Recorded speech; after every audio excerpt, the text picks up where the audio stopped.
Se não for, ela diz qual é o sentimento, tá? Mas a gente está fazendo uma inferência sobre o sentimento e a necessidade que só a pessoa vai poder confirmar ou não.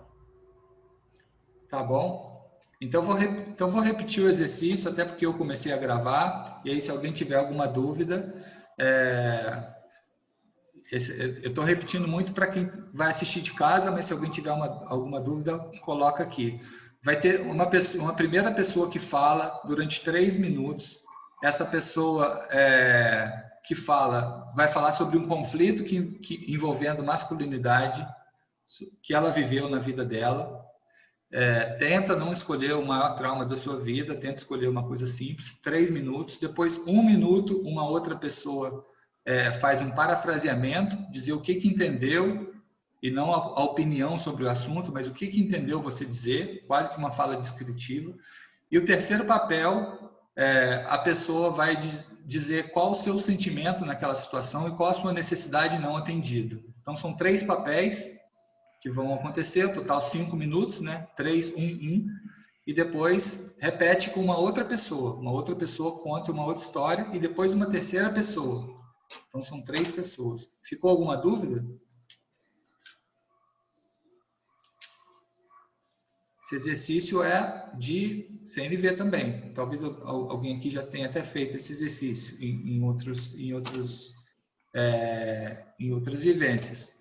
Mas a gente está envolvendo a questão da masculinidade. Esse exercício vocês podem fazer no início de um encontro, como um ritual de abertura, ou não. Aí é da opinião de cada um, se gostou do exercício ou não. Vamos dividindo já, Luiz? Vocês acham que a gente... Leandro, você quer gravar, Leandro? Eu já estou gravando. A sala também não grava, não, tá? Não, a sala não grava. A sala não grava. Eu vou colocar... Se você quiser gravar, poderia deixar 3 pessoas sem mudar de sala. Ah, pode ser, né?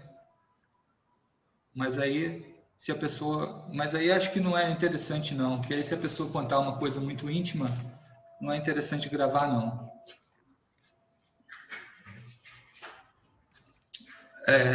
O Rogério está entrando agora. O Rogério está entrando, então o Luiz está dividindo ali as salas. Na hora que dividir, ele já vai pausar naturalmente. Se não pausar, eu pauso aqui.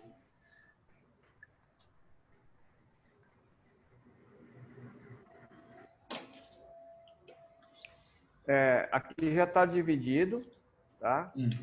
Eu vou entrar o pessoal do grupo 3, a sala 3, eu vou entrar depois, né? Porque eu fico aqui, depois que todo mundo tiver alocado, eu entro lá. E aí, Leandro, nós puxamos 15 minutos depois, né? Vamos dar aquele 1 minutinho para todo mundo se ajustar, ou seja, é possível que um grupo, nem todo mundo tenha participado, né? Vai depender dessa dinâmica e nós 3, eu, o Vini e o Leandro, vamos ajudar nessa questão do tempo do subgrupo, né? Dessa rodada de 5 minutos. A gente vai, quando for o caso, a gente vai dando uma orientação nesse sentido, tá bom? Posso começar, Leandro? Pode. Então tá, eu vou dividir aqui os grupos. Vou só confirmar se você está numa sala diferente do Vini. Está. Ok. É já, gente.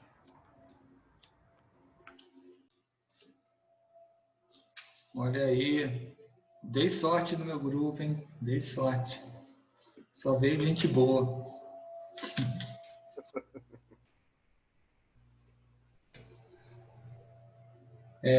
Eu acho que já está todo mundo aqui. Alguém quer começar contando a sua história? Eu posso ficar de guardião do tempo. Alguém se oferece? Eu não tenho uma história, um conflito envolvendo a masculinidade, cara. Eu posso falar? Posso fazer, então? Então, Davi faz. Não sei se aplica assim. Vamos lá, vou tentar aqui. Eu tenho um colega de infância, né? A gente foi muito próximo, né? Depois a gente se afastou pela vida, né? Pela coragem e pela disponibilidade de trazer o que foi trazido. E dizer que o exercício foi muito bom para a gente trazer essa prática de CNV, né? como o Luiz falou tantas vezes, a teoria é fácil, mas a prática é difícil e é muito legal reconhecer, na verdade, ver na prática como ela funciona e como vai trazendo novas perspectivas para quem falou, né? Mesmo muitas vezes sem todo o contexto fático, né? A gente tinha só 3 minutos para falar de uma história, né, importante, mas ainda assim existe essa grande chance de trazer um novo viés para quem está falando. Sim. A partir da paráfrase e dessa interpretação de sentimentos e necessidades. Então foi muito, muito, muito rico. E gratidão aos companheiros. Bacana, muito legal, Joaquim. Alguém quer falar pelos outros 2 grupos?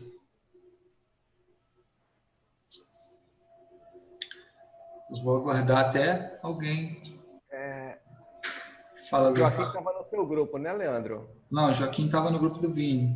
Tá, então alguém do grupo do Leandro, né, que queira se manifestar? Daniel. Foi muito legal. A gente quase conseguiu fazer 4 histórias. Começamos rapidinho e foi bem legal.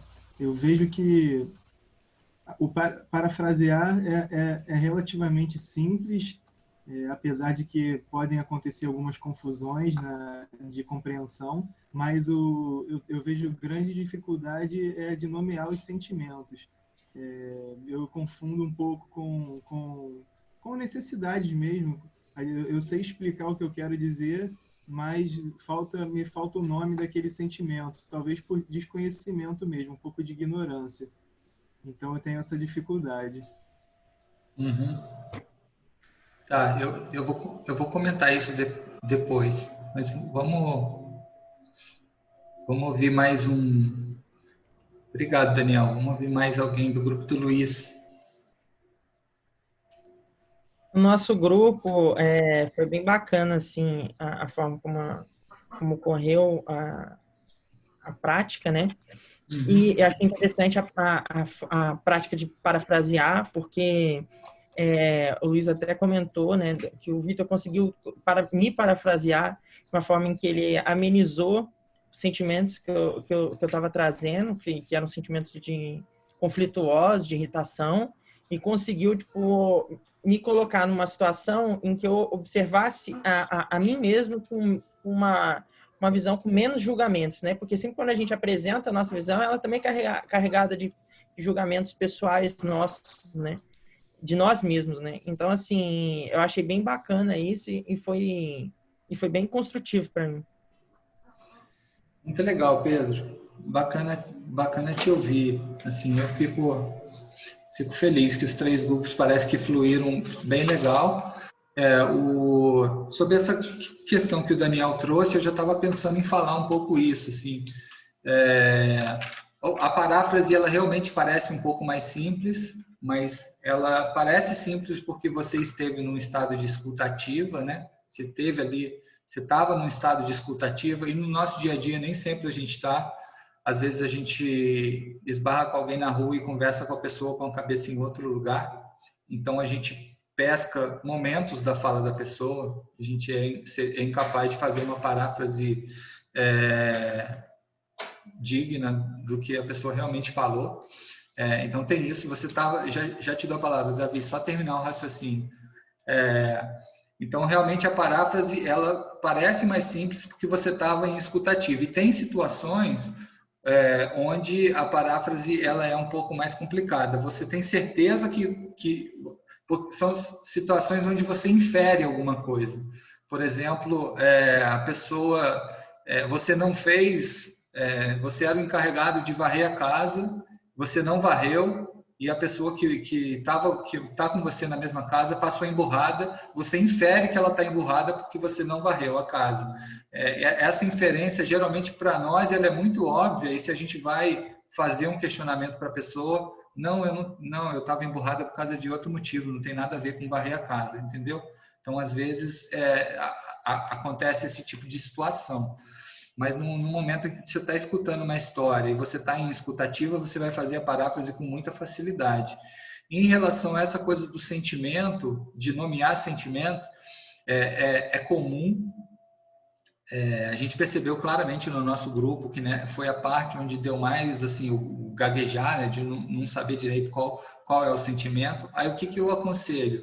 Eu aconselho ter uma lista, o Marshall Rosenberg aconselha, né, ter uma lista dele de sentimentos, a gente procurar naquela lista, mesmo como se estivesse fazendo um exercício, procurar naquela lista qual o sentimento aqui que essa pessoa estava, o sentimento preciso, fazer isso, para exercitar sentimento. E um outro exercício que eu acho que eu já fiz aqui uma vez, que é você parar, você pode fazer sozinho na sua casa, só não pensar numa situação muito traumática.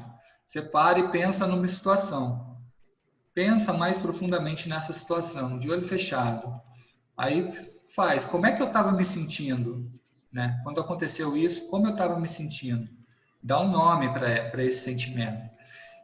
E relembra aquilo que a gente falou no dia de CNV e que está na apostila também, a diferença de sentimento para pseudo-sentimento, é importante também. Tá? Davi, você queria falar, né? Leandro, desculpa, você acabou explicando, eu que me antecipei. Tá A gente estando em escuta ativa, não estando na vida real, aí é diferente. É isso. Sim. Então, alguém tinha pedido para falar também que eu não tenha visto? Eu vou passar agora, quer dizer, vou passar não, a gente já está no... Oi. Rapidinho, enquanto você abre aí, só para não perder o gancho da fala do Daniel, que é bem importante, que ele disse, eu acho que eu não sei identificar. Na realidade, isso não é um privilégio dele, né? É um privilégio nosso, de nós ocidentais em especial, e principalmente de nós homens, né? Isso. Então, nós temos dificuldade de encontrar repertório para os nossos sentimentos. E aí cabe sim a gente, a lixa ela é importante não apenas como uma técnica, mas para que a gente possa criar repertório para sentimento. A gente tem essa dificuldade e é preciso que a gente enfrente. E só para concluir, uma coisa bem importante, falando de círculo de homens, aquele papo que a gente teve de terapia, não terapia, a CNV, nesse sentido, nos dá segurança para transitar pelos sentimentos sem precisar fazer psicologização de quem quer que seja. Então, a gente está trabalhando dentro de de um campo de maior segurança, tá?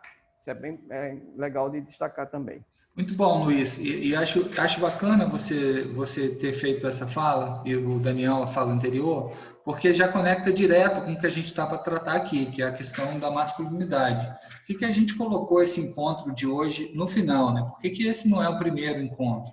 Já que o curso é de facilitadores de círculos de homens.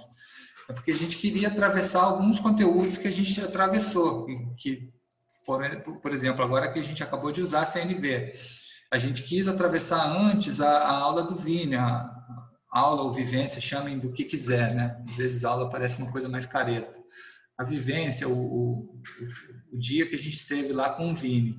Porque foi um dia que a gente trabalhou aquela ideia da integralidade do ser, né? E o Vini abordou isso, mergulhou um pouco nisso, e no fato de que, no fundo, ao fim e ao cabo, todos nós que estamos aqui somos homens e mulheres, todos nós temos a dimensão masculina e feminina, temos energia yin e yang dentro da gente. Ao fim e ao cabo é isso. Mas, no fundo, temos, os homens, uma pequena variação biológica, né? A maioria do nosso corpo, e na maior parte dos genes, é idêntico ao feminino, mas tem uma pequena variação biológica e tem uma construção cultural. Uma construção que é construída através de cultura, através de tradição. E é sobre essa construção histórica que a gente vai trazer os principais elementos, né, essa construção do que significa ser homem numa sociedade, num paradigma mais conservador dessa sociedade. E aí uma visão conservadora que traz uma série de traumas e que, inclusive, nos leva para esse lugar de não estarmos acostumados a visitar o nosso sentimento, que as mulheres também têm, mas nós temos um pouquinho mais. Nós fomos pouco empurrados ao longo da vida, pouco estimulados a visitar os nossos sentimentos, as nossas emoções. Claro que tem inúmeras exceções, devem ter aqui, mas a gente verificou claramente no nosso exercício, né? Como a gente às vezes até tem uma dificuldade de nomear, a gente não está tão acostumado de mergulhar, dizer como é que a gente está sentindo. E isso causa uma série de traumas, distúrbios, que a gente lida com eles a vida inteira, que faz não só a gente sofrer, como os nossos companheiros ou companheiras sofrerem. As pessoas que estão próximas da gente também sofrem com aquilo tudo. E a gente está sofrendo e está reproduzindo aquilo, está reproduzindo. Então, o que eu trago aqui hoje é uma série de indicadores. Alguns deles são indicadores históricos da questão da masculinidade, e outros foram dessa pesquisa que o Papo de Homem fez sobre masculinidade. Eu queria mostrar para vocês verem que essas questões do masculino, esses desvios do masculino, eles podem, inclusive, ser comprovados por indicadores. Claro que vocês devem conhecer muitos deles, inclusive quem viu o filme que eu mandei, tem muitos indicadores lá, que a pesquisa do Papo de Homem está lá. Eu vou dividir aqui com vocês a tela. Eu estou imaginando que a maioria de vocês já conhece mais profundamente esse debate, então eu não imaginei ficar tanto tempo aqui. Vocês estão vendo, né? Imaginei ficar tanto tempo aqui nesse debate da masculinidade. É chamado tem esse termo, masculinidade tóxica. Eu sei que muitos não gostam, a gente mesmo tem uma certa restrição com esse termo de masculinidade tóxica, que parece que nós homens somos tóxicos e tudo mais, né? A gente tem usado muito novas masculinidades, tentar ir pelo positivo. Vamos construir novas masculinidades, ao invés de falar vamos combater a masculinidade tóxica. A gente tem usado muito isso lá no nosso grupo, nas pessoas que atuam com a gente. Mas aí é de cada um aqui, né? Tem, inclusive, outros termos para definir isso. O termo masculinidade tóxica surgiu nos Estados Unidos, né? Toxic masculinity surgiu, é recente, é meio que decorrente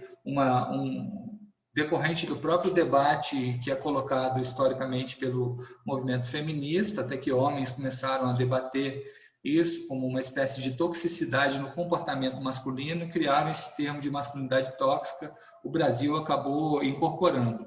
Aí eu vou mostrar alguns dados para vocês. Se vocês estiverem com dificuldade de ver, vocês podem reduzir. Eu tentei botar eles mais para cá da tela, mas se vocês estiverem com dificuldade de ver, vocês diminuem aí a quantidade de pessoas que aparecem na tela de vocês. Dados sobre masculinidade. Há 3 vezes mais suicídio de adolescentes homens do que de mulheres. Esse dado, para mim, não é à toa que eu coloco ele em primeiro, né? Vocês já ouviram falar disso, né? Há 3 vezes mais suicídio de adolescentes homens do que mulheres. Por que homens adolescentes se matam mais? É aquela dificuldade de encarar suas fragilidades, de entender os seus sentimentos, e o cara tá ali, tá numa neura, ninguém perto dele percebe, ele vai lá e se mata, né? A gente acabou ontem um mês da Setembro Amarelo, né? Um mês de combate ao suicídio, né? E o suicídio entre adolescentes está crescendo no Brasil, e o de homens ele é mais frequente. Não me lembro do dado, mas me parece que o suicídio de homens continua em crescimento. Os homicídios de homicídios agora, tá? Assassinatos. Os homicídios de homens são 7 vezes mais frequentes que os de mulheres, né? Ou matar homem é 7 vezes mais frequente do que mulher. Então, esses dados enormes de homicídio que tem no Brasil, não sei se vocês estão tão antenados com esse debate, o Brasil mata-se mais no Brasil do que no hemisfério norte inteiro. Mata-se mais no Brasil do que todo o hemisfério norte. Estados Unidos, Canadá, México, Europa, Rússia, todo o hemisfério norte se mata menos do que no Brasil. Então, a violência nossa é muito uma violência urbana, né? O Brasil não é muito um país de se envolver em guerras e tal, mas a violência no Brasil é profunda, tem a ver com a desigualdade brasileira e tudo mais. E os homicídios de homens são 7 vezes mais frequentes que mulher. Quer dizer, é homem matando homem. Basicamente, esses índices enormes de homicídio é homem matando homem. E o feminicídio, que é uma coisa que está crescendo, significa homem matando mulher pelo fato de ser mulher. Então, é bem revelador, né? São dados que comprovam que tem algo na construção da ideia do que significa ser homem, nessa construção da ideia que as pessoas introjetam na sua lente, através das quais elas veem o mundo, tem algo de equivocado aí. Outro dado, Fala, Davi. E atrás desses homicídios de homem, matando homem, é muita competição, né? Muita briga por território. Pois né? E até quando envolve mulheres, também briga de poder, né? Tem isso, Davi. Assim, o homicídio, ele é o dado mais grave, assim como o suicídio, é um dado mais grave de questões que acontecem sem necessariamente chegar no homicídio, né? O suicídio é um dado que revela quando a depressão e o desespero chegaram no nível da pessoa se matar. Mas tem um monte de adolescentes que também estão sentindo depressão sem chegar no lugar de se matar.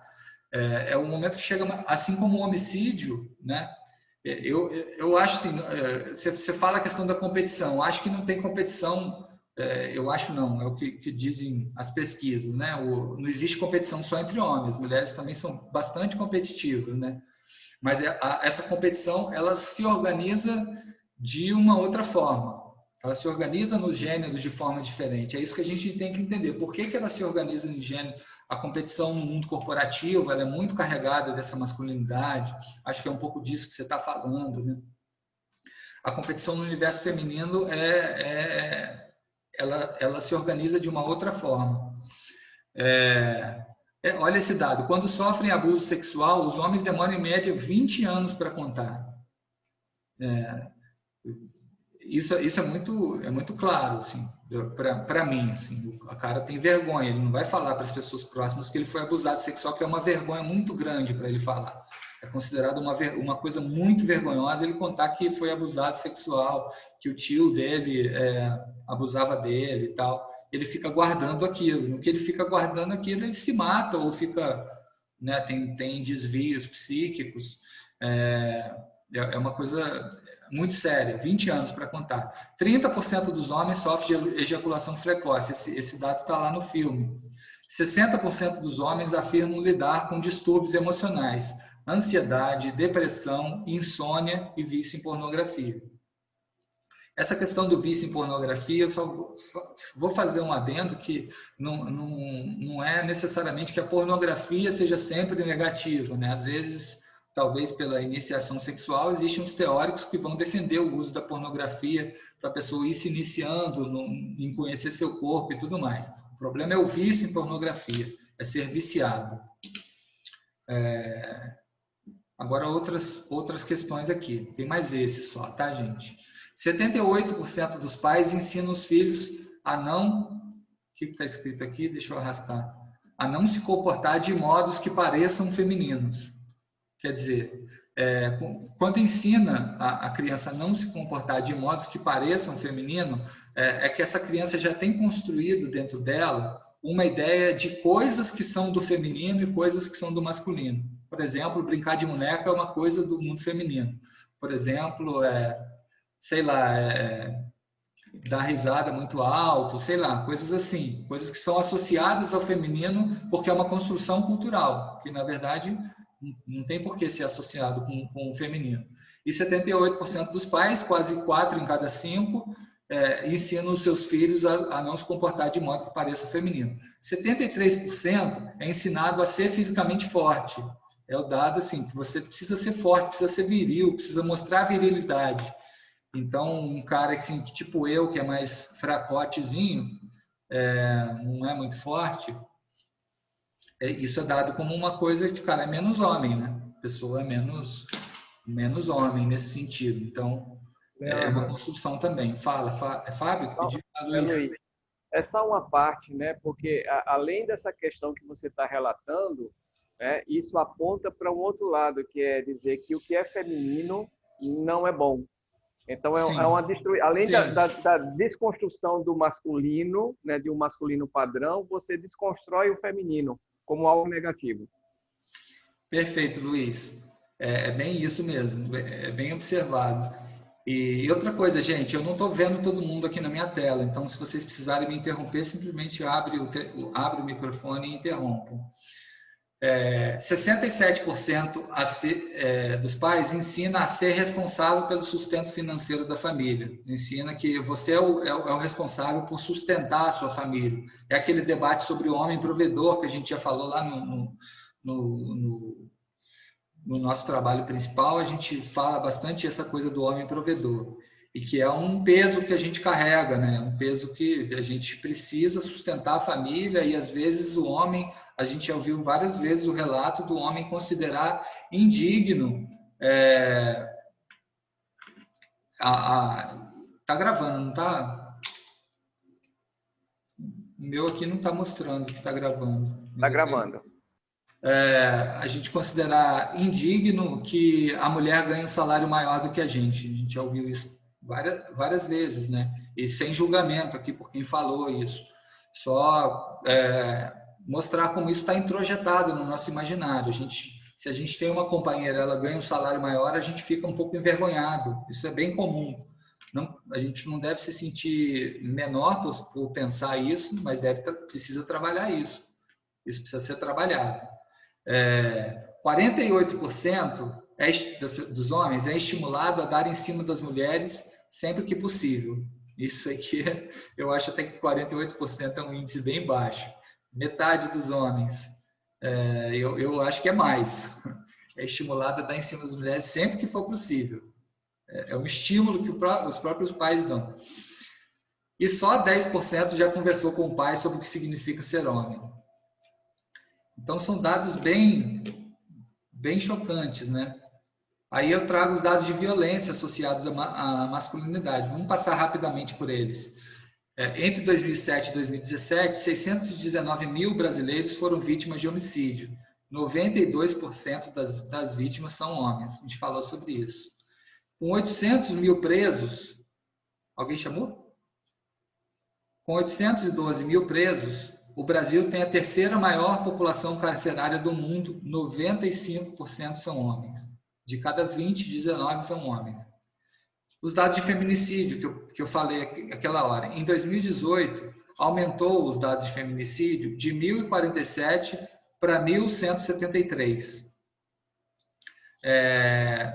Esses dados sobre feminicídio ainda não estão sendo... É um debate recente, a gente não tem dados tão bacanas sobre isso.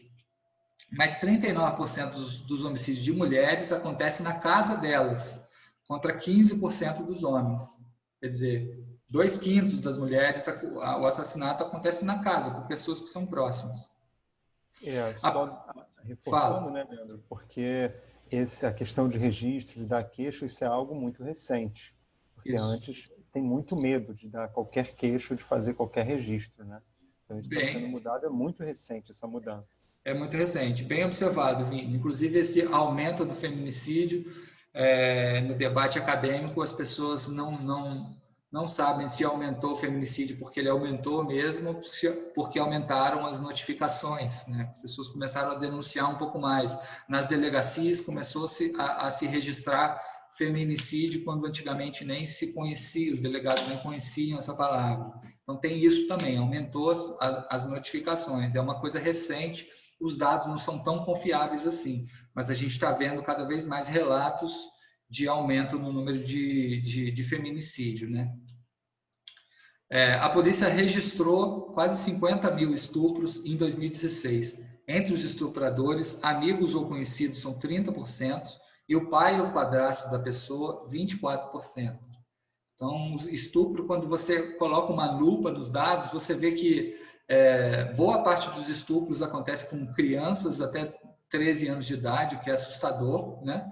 E quando é com criança é mais ou menos igual mulher e homem, mas quando é acima dessa idade, aí é praticamente hegemonicamente mulher, né? E é um dado bem assustador, né? E a gente ainda está vivendo isso. A gente teve esse caso da menina aí de 10 anos, né, que chocou todos nós. E o Brasil é o país onde mais se mata LGBT a população LGBT+ do mundo, 193 mortes em 2017, certamente um dado que também está associado a essa construção tóxica da noção de masculinidade. Eu acho que isso é tudo que eu trouxe para vocês de dados. Eu vou falar disso depois. Antes eu queria falar disso aqui, de vulnerabilidade. Eu coloquei esse slide no lugar errado. Então, tem essa questão da vulnerabilidade. Que a gente está descobrindo cada vez mais de que a maneira da gente lidar com esse desvio, essa forma desviada de se entender a masculinidade, é a gente cada vez mais encarar de frente as nossas vulnerabilidades, né? Então, essa é uma dica para a gente, é por isso que a gente faz círculo. É por isso que a gente está preocupado com esse debate, é por isso que a gente entender que seres humanos têm vulnerabilidades e tem uma relação que a Brené Brown, vocês quem mais tem falado sobre isso, então anotem esse nome, Brené Brown, B-R-E-N-E, Brown de marrom. Muitos de vocês conhecem, né? Brené Brown é conhecida por falar sobre a vulnerabilidade e ela associa a vulnerabilidade à coragem. Ela faz essa associação. Então tem um TED dela aí, ó, o Vini está mostrando o livro dela, Coragem de Ser Imperfeito. Esse é o último livro dela que foi publicado aqui, já é best-seller, e ela tem um TED que é recordista de views no YouTube, e tem também uma palestra que ela dá que está no Netflix. E essa associação entre vulnerabilidade e coragem, a gente assumir a nossa vulnerabilidade é uma coragem, é uma coisa positiva. Ser vulnerável é ser humano. Então, a gente cada vez mais encarar as nossas vulnerabilidades. Eu trouxe o videozinho que eu falei que eu trouxe, se der tempo eu vou passar, é sobre isso. Assim, é um resumo que uma pessoa fez dessa formulação da Brené Brown, que está sendo super compartilhada e super comentada, e que inspira todos esses agrupamentos de masculino, esses agrupamentos de homens que estão se formando. Todo mundo tem esse trabalho da Brené Brown como referência para a gente encarar a vulnerabilidade, tá? Agora eu queria falar um pouquinho dos grupos, dos círculos reflexivos nos tribunais, mas antes eu vou checar aqui, porque eu fico preocupado de estar falando. Se alguém quer falar alguma coisa, senão eu volto lá. Fala. Eu queria fazer uma rápida consideração e um pedido aqui aos colegas. Tudo é muito novo, né? E eu sou uma pessoa muito interessada em trabalhar a questão do sêniors, longevidade. Estou montando, estruturando um círculo de homens sêniors, com mais de 50 anos. Eu confesso a você que eu não me mergulhei ainda em buscar dados, mas tenho quase certeza que eu não vou encontrar dados cruzando tudo que você falou com a questão de homens mais velhos. Tem alguns depoimentos, então o meu pedido é no sentido que quem encontrar e puder me ajudar, por que eu estou falando isso? Eu tenho certeza de que a violência contra o idoso das diversas formas, isso está dado, é dentro da própria família. E dentro da própria família, parte dos homens. Então, assim, só para dar um dado, só que eu não tenho isso muito claro. Semana passada, eu estava no consultório à noite para fazer um exame e eu vi muito claro uma senhorinha de uns seus 80 anos, o filho que deve estar cuidando da mãe, impaciente, dando tanto esporro na mulher, cara, 9 horas da noite. Foi um troço de muito constrangimento. Então, assim, quem tiver essas informações, puder ajudar, e acho que dentro dessa construção, eu acho que a coisa vai ficando mais difícil ainda a partir do homem que não fez essa jornada de desconstrução, que isso é algo novo, que nós estamos experimentando. Eu estou experimentando agora fazer isso, com 64 anos. Imagina quem dá continuidade a essa jornada, é muito mais difícil ele fazer essa mudança, né? Então, aí a própria tolerância que a gente possa ter com os nossos pais e com os nossos avós, eu acho que parte disso também. Tá? É só isso, obrigado. Tá. Davi, só te responder antes de alguém mais pedir a palavra, você pode encontrar esses dados no Atlas da Violência. O Atlas da Violência faz interpolações muito complexas, então é bem possível que eles ofereçam lá os dados por idade, eu não vou te garantir, mas entra na internet, digita Atlas da Violência e baixa o PDF e procura lá se eles apresentam os dados por idade. E os dados do Fórum Brasileiro de Segurança Pública, o Fórum Brasileiro de Segurança Pública é quem elabora um relatório que eu não me lembro aqui, eu posso ver para vocês depois, que é um relatório sobre violência doméstica. Violência doméstica é contra mulher, criança e idosos, como eu entendi que era um pouco isso que você estava falando. Só assim, só para... existem dias especiais para conversar sobre violência contra idosos. Raramente se fala em masculinidade tóxica nesses eventos. Isso não entra. Isso, tá? Isso mostra como você está na vanguarda aí. Você é o cara que está fazendo isso. Daqui a pouco tem um monte de gente te seguindo.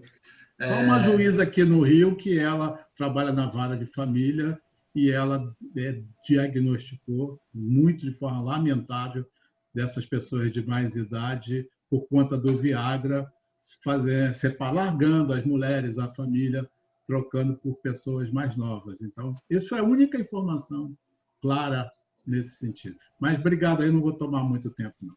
Não tomou tempo, não. É bom você trazer essas coisas sim, Davi. E anota aí, Fórum Brasileiro de Segurança Pública, Violência Doméstica. Eu senti que Laís queria falar também. Queria, Laís? Não? Entendi que você queria. Não. Alguém mais?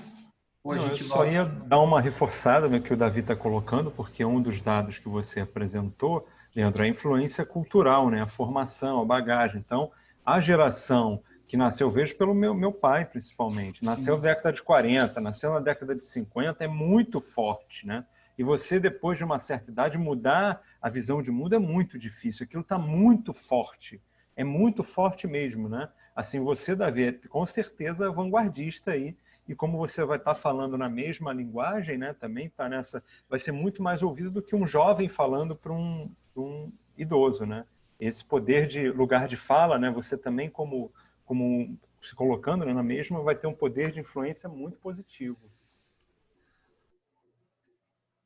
Isso aí, legal, Vini, se eles aparecerem, né? Então, a gente segue lá ou tem mais alguma coisa? Vamos seguir lá, então. Vou falar sobre o grupo de reflexivo nos tribunais. Isso aqui é uma foto de um grupo reflexivo que eu peguei de uma matéria, não sei exatamente aonde que é. Eu não posso tirar foto dos meus grupos, então eu peguei essa daí de alguém que pôde tirar foto. O grupo reflexivo é um trabalho que tem no tribunal com homens condenados através da Lei Maria da Penha, então eles, teoricamente, eles se envolveram em algum caso de violência doméstica, e depois eu explico por que eu estou dizendo teoricamente. Então, eles chegam ali porque a juíza falou para eles irem, eles têm que ir. Então, lembra que aquele valor que a gente falou no primeiro dia dos nossos círculos, que é o da voluntariedade, tudo que todo mundo faz é voluntário. Nesse caso, a gente relativiza um pouco esse valor, porque a pessoa ela não pode ir como voluntário, ela é obrigada pela juíza a ir. Mas lá dentro, a gente usa esse valor. Aqui dentro, a pessoa participa, se ela quiser ficar no canto da sala, se ela quiser ficar do lado de fora, ela é voluntária. Por que isso? Porque para criar uma atmosfera de confiança, precisa desse valor da voluntariedade. Sem ele, se a pessoa sentir essa tensão de estou fazendo isso porque sou obrigado a fazer isso, ela não vai se entregar a uma relação de confiança e o trabalho vai ser um trabalho proforme, que não vai transformar essas pessoas, como muita coisa que acontece no tribunal. Então, é importante esse valor da voluntariedade, mas ele vai ser um pouco flexibilizado, porque a juíza colocou lá na sentença. Estou falando na juíza, porque no meu caso é juíza, mas pode ser juiz. colocou lá na sentença que ele tem que ir, ele é obrigado a ir. Porque se ela não colocar que ele tem que ir, ele certamente não vai. O tribunal é um ambiente que assusta. A pessoa, eu opto por ir ou não, então não vou, eu tenho que trabalhar. Então ela coloca que ele tem que ir. Aí lá dentro, você faz um trabalho com eles. Aí eu trouxe alguns elementos aqui para dividir com vocês como é que é um círculo, mas alguns elementos mais comuns que acontecem nesse espaço. Eu coloquei esse material a mais porque muitos de vocês, depois do nosso encontro, nosso primeiro encontro, muitos de vocês me falaram, pô, gostei daquela coisa do tribunal, quero fazer esse tipo de trabalho. Então, a gente pode conversar sobre esses elementos, o que é, como é que ele é feito e tudo mais. Eu trouxe aqui algumas coisas que eu mesmo fui escrevendo, assim, algumas coisas para não esquecer de falar para vocês. A maioria desses trabalhos ele é feito em grupo reflexivo, ou seja, a pessoa chega lá, mostra um vídeo sobre masculinidade, dá o texto para eles lerem, comentarem, faz um debate. O nome explica, né? Um grupo que reflete sobre alguma coisa que foi apresentada. O nosso, que é feito pelo Chante Brasil, ele é um círculo, mas a gente incorpora elementos do grupo reflexivo. O que é? O que significa isso? Que a gente, assim como no nosso trabalho aqui, a gente vai no tribunal e faz um círculo e passa o bastão da fala, e as pessoas falam quando o bastão está na sua mão, e tem um ritual de abertura, um ritual de encerramento, e tem um centro, ou seja, é um círculo como qualquer outro. Mas tem alguns elementos de grupo reflexivo, que de vez em quando eu mostro um vídeo, de vez em quando eu mando um texto para eles lerem antes de chegar. De vez em quando eu subverto um pouquinho, entendeu? Então,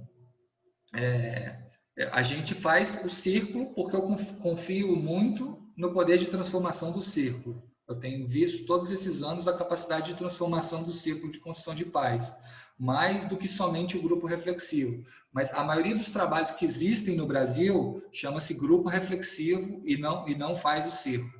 Então, se vocês quiserem material sobre grupo reflexivo, eu tenho uma porrada de coisa aqui comigo, posso mandar para vocês, PDF e tudo mais, mas não vai abordar a trabalho como a gente desenvolve lá no Tribunal de São João de Meriti, que é um círculo com elementos de grupo reflexivo. Tá? E eu vejo que muito assim, não quero criticar nenhum trabalho de ninguém, mas eu vejo que muitos desses grupos reflexivos são só pro forma, tá? Não está modificando ninguém, é só uma coisa que está acontecendo ali para fingir que está fazendo. Não gosto de fazer nenhuma crítica ao trabalho dos outros, mas isso daí é uma coisa que me deixa assim, um pouquinho indignado. Outra coisa que eu acho que eu não coloquei aqui é a remuneração. Alguns desses trabalhos são remunerados e outros não. Tá? Então, no Rio de Janeiro, eles costumam ser remunerados. Lá em São João de Meriti, eles só estavam arcando com a gasolina e com as despesas. Eles não estavam remunerando. Agora, a juíza me ligou na semana retrasada e disse que está tentando um convênio com a prefeitura para remunerar.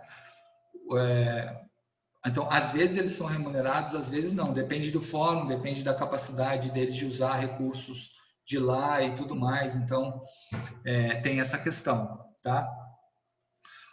Os homens sempre chegarão com muita resistência, isso aqui é muito importante, dizendo que são inocentes. Os primeiros encontros são para criar esse espaço os caras sempre chegam dizendo que são inocentes. Sempre chegam, né? Não tem um que chega e reconhece que fez. Então, tem dois elementos para a gente pensar aqui. Um é essa autoproteção, o cara está no tribunal, é um ambiente de intimidação, o cara está ali, ele diz que ele é inocente, mesmo que ele não seja. Então, isso acontece muito. Então, no começo do trabalho, é um começo bem diferente dos círculos que a gente faz entre a gente. É um começo só para estabelecer confiança, estabelecer uma acolhida. A gente não está mergulhando tanto nesse debate da masculinidade que é doloroso. A gente está um momento para os caras sentirem que você não está ali para julgar eles. Quem te julga é a juíza. Eu estou aqui facilitando um círculo. A juíza é que te julga. Para ela que você deve prestar contas. Para mim não interessa para mim não interessa se você é culpado ou inocente, eu estou aqui sendo trabalhado tanto quanto você, é isso que eu falo para eles. Eu estou aqui trabalhando a minha masculinidade tanto quanto você, então para mim não interessa se você é culpado ou inocente, você não precisa dar nenhuma explicação para mim, eu não sei por que você chegou aqui, eu não sei o que estava escrito no seu processo, então para mim, aqui a gente está trabalhando a nossa noção de masculinidade, todo mundo está sendo trabalhado, inclusive eu. Então, me coloco assim e estabeleço essa atmosfera de confiança, essa atmosfera de cuidado. E aí, como é que faz isso? A gente vem falando desde o começo, mas, enfim, é aquela coisa de semear empatia, fazer exercícios de empatia e os caras confiarem que você realmente não está ali preocupado com essa questão de se ele é culpado ou inocente. Eu tenho percebido, cara, assim, sendo sincero com vocês, que em alguns casos a pessoa realmente parece que ela é inocente. Realmente dá essa sensação de que isso eu mesmo estou dizendo aqui que não interessa se ela é inocente ou não, mas dá essa sensação. E aí é um debate que tem no campo da justiça restaurativa, que é aquela coisa assim, da juíza não sabe se o juiz ou a juíza não sabe se o cara realmente fez aquilo, aí se ela tem certeza que o cara fez, ela manda uma punição mais severa, e se ela não tem muita certeza, ela manda para o circo. Então, quando é esse tipo de comportamento, isso é bem problemático, porque isso torna o sistema mais punitivo. O sistema que já é punitivo, ainda mais punitivo, porque você segue punindo aqueles que ela tem certeza e aqueles que ela está meio em dúvida, ela manda para o circo. Então, o cara, às vezes, está indo para o circo sem... Esse é um debate, assim, não vamos mergulhar tanto, mas é um debate histórico com quem trabalha com justiça restaurativa. Assim, às vezes, esses mecanismos que são para tornar a justiça menos punitiva, acabam tornando ela mais punitiva por causa disso. Um outro elemento que eu já conversei com vocês é que os preconceitos são muito comuns, né? Melhor forma de desconstruir não é com catequese, mas com a própria história de vida dos participantes. Então, são comuns preconceitos, principalmente homofobia, mas são comuns outros tipos de preconceitos, assim, mas principalmente homofobia é muito comum, assim, eu percebo muito, não é verbalizado com muita clareza, porque a sociedade está mais intolerante com homofobia do que no passado, mas mesmo assim ainda tem muito, se percebe muito, assim. E eu percebo que, assim, não é com catequese, tipo, eu vou te ensinar como você deve ser, que você muda a pessoa. Às vezes é a partir da própria história, você pegando elementos da história de vida da pessoa, você ajuda ela a desconstruir aquele preconceito, né? Mas não é uma tarefa fácil, eu mesmo já falei com você em outros momentos aqui, né? Que em algumas situações eu nem sabia direito como proceder, o que fazer, né? Outro elemento, o facilitador acaba tendo mais protagonismo do que um círculo comum. Às vezes ele interrompe as falas, às vezes ele é mais firme, nunca autoritário. Então, esse é um outro elemento, assim, para quem quer que ser facilitador e facilitar no tribunal, você precisa ter um pouco mais de prática, não vai já sair facilitando no tribunal. Você precisa já ter uma estradinha, assim, porque várias vezes você tem que interromper, várias vezes você tem que fala na primeira pessoa, você não está falando na primeira pessoa, só fala, você está fazendo muito julgamento na sua fala. Em vários momentos você tem que fazer essas intervenções. Então, o facilitador ele acaba não conseguindo se esconder muito, ele acaba sendo bem ativo, porque ele precisa meio que manter ali o fluxo, uma coisa que precisa de um pouco mais de trajetória. Isso aqui é alguns elementos para quem aqui futuramente for fazer esse trabalho no tribunal, e eu tô achando que vai ter gente aqui fazendo trabalho no tribunal. Por que eu estou falando isso? Porque é uma coisa que está crescendo, esse tipo de trabalho no tribunal. Cada vez mais os tribunais estão percebendo que simplesmente dar uma canetada e manter a pessoa numa jaula não resolve o problema. Você precisa dessas coisas, dessas estratégias de realmente solucionar o problema, conversar e mudar os paradigmas através dos quais aquela pessoa vê o mundo. Então, isso aqui está crescendo e eu estou imaginando que vai crescer bastante nos próximos anos.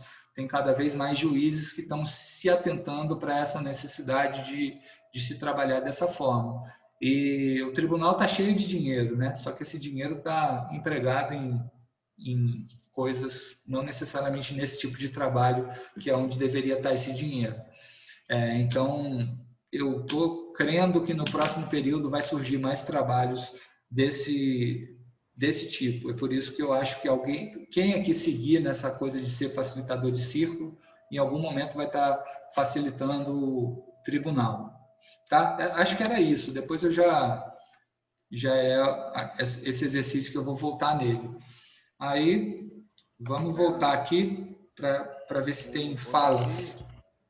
O Davi postou uma pergunta aqui, né, se esse trabalho de tribunal é conduzido por facilitadores homens. E eu aproveito e incluo uma outra pergunta da sua experiência nos tribunais, se você tem percebido situações onde a pessoa consegue, de fato, passar por uma transformação profunda, né? Independente de culpa ou não, mas que você identifique que a pessoa compartilha isso, de como isso foi transformador. Sim. Respondendo, então, são duas perguntas, né? Respondendo, qual era do Davi? Esqueci a do Davi. Se são homens que... Os facilitadores sempre são homens. Se podem entrar mulheres ou não, é um acordo que você vai fazer com o juiz ou com a juíza. No meu caso, a juíza é mulher e toda a equipe dela é de mulheres. Não tem um homem na equipe dela. Então, isso foi um problema para mim, porque às vezes ela queria que alguém da equipe dela ficasse dentro da sala e eu queria que só tivessem homens, porque a simples presença de uma única mulher inibe eles de se abrirem um pouco mais. Vocês acho que conseguem imaginar isso, né? Se tiver uma mulher ali atrás, o cara não vai realmente revelar alguma coisa mais bizarra. Então, eu conversei bastante isso com a juíza, acabou que com uma certa relutância, ela deixou que a pessoa só ficasse lá no comecinho e depois saísse. E aí fizesse só com homens. Aí isso foi um problema inicial, isso daí. Mas, assim, a facilitação eu nunca vi facilitação que fosse feita por mulheres, é sempre por homens. A facilitação, quando é feita trabalhos com as vítimas, aí é feita por mulheres. Existe esse trabalho também em tribunais, trabalho com as vítimas de agressão, violência doméstica e tal. Aí a facilitadora é uma mulher. Aí eu não sei dar muitas informações porque, como sou homem, nunca fiz. Mas esse trabalho também existe, não existe lá em São João do Meriti, mas ele também existe, trabalho com as vítimas. E respondendo à pergunta do Luiz, se você consegue ver a transformação, posso dizer para vocês assim, não tem um que não se transforme, não tem um, porque todos eles chegam lá, estão tendo acesso a um debate completamente novo para eles, estão tendo acesso a ideias e de uma forma super acolhedora, de uma forma sem julgamento. Eles imaginam que vão chegar lá e vão receber só pedrada, né? É isso que na imaginação deles está. Eu vou lá para o tribunal, estou sendo acusado de agredir a minha esposa e eu só vou receber porrada aqui. Eu estou preparado para isso. E chega lá, recebe, não é porrada que eles recebem afeto, recebem acolhida. Então, eles abrem a escuta. E no que eles abrem a escuta, eles têm acesso a um debate que eles nunca tinham se deparado com ele. Até porque os que eu trabalho, a maioria é gente do povo, é Baixada Fluminense, é gente bem do povo mesmo, gente bem, aquele pessoal chucro, né? Acho que o Vini já esteve lá comigo, não sei se Pedro já esteve lá comigo, uma vez quase foi, mas acho que não foi. Quase fui, porque teve a pandemia, era na semana que começou a pandemia. Foi, na semana que começou a pandemia, foi bem isso. E aí, deixa eu terminar, Vini, aí você pega a palavra. E aí você vê que todos eles se transformam, todos eles. Agora, tem algumas transformações que são transformações pela metade, isso também é muito claro. Tem transformações que você vê ali que é uma transformação pessoal, mas não tão profunda, assim. E aí é respeitar o ritmo de cada um também, né? Cada um tem a natureza é assim, a natureza, uma árvore, você não joga semente, ela cresce no dia seguinte, ela vai crescendo devagar. E cada um tem a sua velocidade. Fala, Vini. Não, eu ia só falar, né, que é a mesma experiência que a gente tem na roda, assim, quando você escuta o outro, você cede seu ouvido isso interfere, né? Então, na sua própria colocação, você fica mais sensível ouvindo a história do outro, né? E vai chegar um momento que você vai partilhar a sua história e todos vão ouvir. Então, isso tem um poder muito forte de transformação e de sensibilização, né? Tanto quanto eu estou ouvindo a história do outro, quanto todos os outros estão me ouvindo a minha história, né? Uhum. Mas é bem isso, cara. Imagina a potência, cara. O cara chega lá achando que vai receber só pedrada. Aí, de repente, ele recebe um bastão na fala dele pedindo para ele contar uma história. E aí ele conta uma história de uma filha com quem ele não fala há muito tempo e começa a chorar. Você vai lá e dá um abraço nele. Olha, o cara estava esperando chegar lá e receber só pedrada. Então, a transformação, ela é assim, todos eles se transformam. Agora, alguns não são todos que estão dispostos a se transformar profundamente. Tem alguns que se transformam, mas não tanto. Enfim, cada um tem a sua velocidade, cada um está disposto a alguma coisa, né? Mas todos eles, assim, eu posso mandar para vocês a avaliação que eles fazem no final, que vocês vão ver, os dados são bem auspiciosos, os dados são caramba. Os caras realmente saem de lá procurando material para estudar. Fala, Vini. Tá fechado. Na verdade, o Vitor queria falar um pouquinho. Ah, desculpa. Fala, Vitor. É só uma pergunta. Quantos encontros costuma ser, Leandro? É um período? Como é que é? Eu faço 8 encontros. Eu acho pouco. A juíza só me deu 8. Eu acho pouco. Tem gente que faz 6 até 12, 15. Depende da disponibilidade do tribunal para te permitir, depende de tudo isso. Eu acho 8 pouco, eu queria pelo menos 10, mas eu faço 8. Foi o que a juíza pôde me dar. Eu posso te dar 8 encontros de 2 horas cada um. Então tá bom. Eu preferia que fosse 10 de 3 horas, mas é muito difícil 3 horas, porque o cara está saindo do trabalho. O cara sai do trabalho para ir lá e depois volta para o trabalho. Então você sacaneia muito a vida do cara se você pedir 3 horas. Então, o ideal acaba sendo 2. A gente fica sempre nessa negociação. E tem uma limitação do número de participantes também, né, Leandro? A juíza deve colocar, não vai botar uma sala cheia de... Tem uma limitação do número de participantes. Tem, no Rio de Janeiro tem um instituto que faz uma formação, que chama Instituto Nós, só para trabalhar em tribunal. Acho que ele não está mais no Rio, acho que está só em São Paulo, Instituto Nós. Só que a formação deles é para grupo reflexivo, né? Deve ser uma formação boa, mas é para grupo reflexivo. Eu acho o círculo com elementos de grupo reflexivo mais transformador. E tem um grupo no interior de São Paulo também, que se chama... Eu posso mandar os documentos todos deles. Se chama E Agora José. Esse grupo é uma referência também. E Agora José.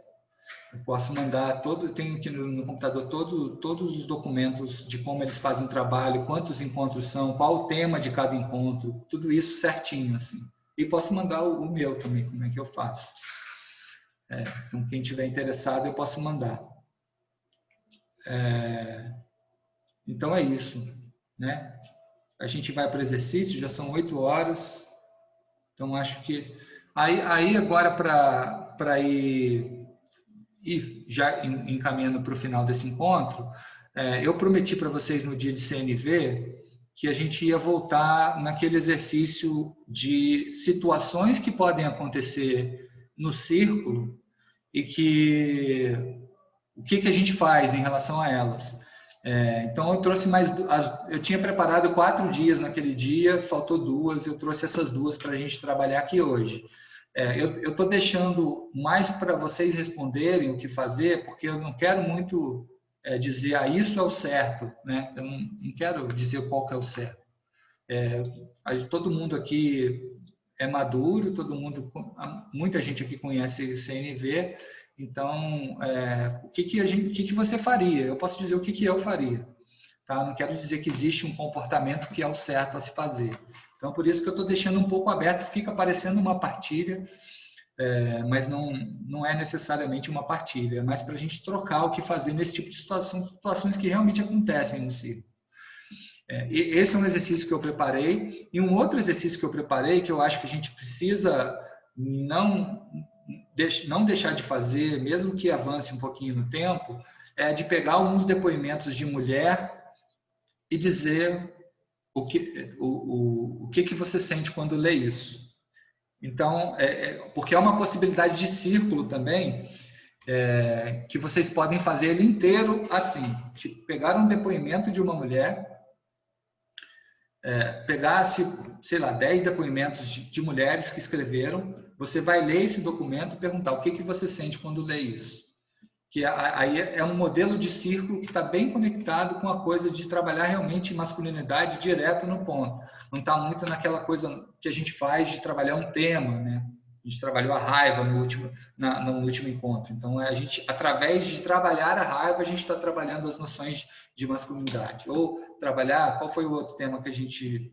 Era saúde psíquica, que a gente trabalhou no outro dia? Qual era o tema mesmo? No primeiro dia. Infância e adolescência. Infância e adolescência, exatamente. Então, a gente, através de discutir as nossas questões de infância e adolescência, a gente está trazendo indiretamente a masculinidade. Com esse modelo que a gente vai fazer aqui hoje, pelo menos 2 a gente precisa fazer. A gente vai... Vocês vão ver como é que faz, como é que funciona e vão poder elaborar, se faz sentido para vocês e se fizer sentido, elaborar como é que vocês vão fazer. Então, a gente tem mais 2 exercícios para fazer aqui hoje. Felizmente, aqui todos os dias a gente está conseguindo cumprir tudo que foi preparado, a não ser, só faltou essa coisa da CNV, mas a gente vai retomar agora esse exercício que ficou faltando. Tá?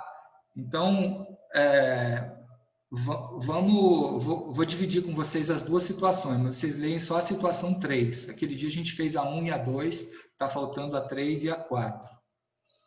Espera aí.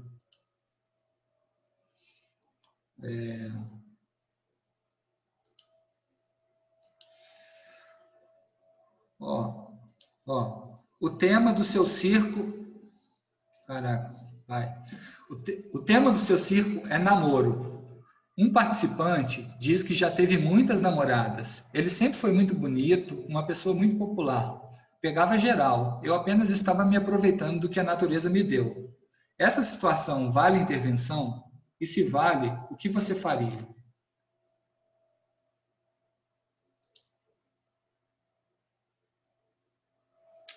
Esse tipo, eu peguei uma fala que me veio, mas falas desse tipo, né? Posso pegar aqui uma outra fala, tipo, pô, meu filho tá aí com 16 anos, meu filho é mó bonitão, é super pegador, tem vários namorados. Essa é uma fala também que já apareceu. Essa fala vale intervenção? E se vale, o que você falaria? Você espera ele acabar a fala para fazer intervenção? É uma outra coisa que eu poderia perguntar. Vale intervenção? E se vale, você faz na hora ou você espera? Porque eu tenho um comportamento que é muito meu, assim, de que é eu esperar a pessoa terminar de falar. Agora, se a pessoa falar uma coisa que é muito forte pelo menos para o meu entendimento, aí eu já faço uma intervenção na hora. Eu acho que eu esperaria terminar, Leandro. A pessoa terminar de falar, até para ela poder expressar, mesmo que seja algo forte, até para ela poder expressar e a gente ver o que está passando pela cabeça dela, tá entendendo? Uhum. Pra ela deixar ela concluir. Mas em ambas eu interviria. Entendi. Bacana. Vitor? Então, eu também deixaria ela falar, mas eu acho que eu não interviria, porque eu também acho que num grupo, num círculo de homens, é muito arriscado a gente cair no lugar do catequizador, de dizer o que é a nova masculinidade, ou como ele deve se portar. O máximo que eu poderia fazer talvez fosse perguntar para ele o que ele busca com isso, né? Mas ainda assim tudo dependeria do relato dele, da continuação. Mas eu acho isso muito arriscado no sentido de a gente começar a querer oferecer um modelo de masculinidade que é o certo, a partir da nossa visão, do que eu acho que é certo. E aí começa a criar desconforto, né? Tensão. Acho que Fala, Thiago. Acho que, na minha opinião, teria a ver com aquilo que nós falamos, né? De não julgar o que a pessoa está dizendo, né? Eu acho que também não intervir, né? Evitar o julgamento, aceitar e entender que ele está também num processo. Que foi uma coisa muito que no primeiro dia o Rogério trouxe, que depois eu fiquei com aquilo na cabeça. Pô, acho que a avaliação do Rogério era essa coisa da gente, às vezes, cai nesse lugar de, deixa eu dizer qual é a nova masculinidade aqui, a gente acaba numa catequese, né? Só que essa linha tênue do que precisa ser dito, do que não precisa ser dito, ela não é tão clara, pelo menos para mim, assim. Uma fala dessa, só dizer como que soa para mim, que é só uma opinião entre todos aqui. Às vezes é uma pessoa que vive uma vida de amor livre, então essa pessoa, esse tipo de fala não é um problema. Outras vezes pode ser uma pessoa que realmente acha que o homem tem que ser pegador e a mulher não. Então, talvez problematizar isso, né? Não sei. Fala, Davi. Eu me lembro, quando nós começamos, acho que eu comecei com você no 2º ou 3º ciclo. E eu me lembro quando vocês postavam lá que estava fazendo círculo, que vi logo no comecinho, eu vi uma mulher comentando, vocês se juntam lá para se proteger, né? Um homem proteger o outro. Eu me lembro exatamente disso, não sei se você lembra. E aquilo me chamou a atenção. Sim, essa pessoa, nós todos, essa pessoa está em transformação, está no seu caminhar, né? É complicado a gente julgar, acho que a gente não deve julgar, fazer uma intervenção julgadora me parece inapropriada, mas as intervenções que possam fazer ele refletir sem ser julgamento, né? Alguma pergunta para que ele pare um pouco, mesmo que ele não vá resolver ali, sabe? Mas talvez ali ele possa ir processando. É uma contribuição. Então, deixa isso aí. Eu tive a impressão, Leandro, Tiago, depois Luiz. Eu acho que alguém, agora eu não lembro quem falou, que me veio essa ideia, né? De tornar esta questão, né, do pegador, por exemplo, um tema para o círculo em outra ocasião. Entende? O que é ser pegador, por exemplo. Pode ser uma boa... Né? Ou seja, não julgamos e criamos depois como tema para uma reflexão do círculo em geral. Né? E aí essa pessoa vai refletir a respeito dos colegas também, né? Da opinião dos colegas. Ou então faz uma intervenção, eu sei que o Luiz está querendo falar, né? Ou então faz uma intervenção assim, o que é ser pegador? Vamos mergulhar um pouco mais, pode fazer também isso. Fala, Luiz. Eu queria fazer me ocorreu aí com a fala do Davi e a sua, né? De repente uma possibilidade, já que a gente está falando de CNV, uma possibilidade também, né? Porque a gente pode, né? Obviamente sem expor a pessoa, né? E tentar identificar com ela o que é que ela sente quando isso está acontecendo, né? Para ir até chegar no campo da necessidade, né? Qual a necessidade de uma pessoa que se vê, se enxerga e atua como um pegador?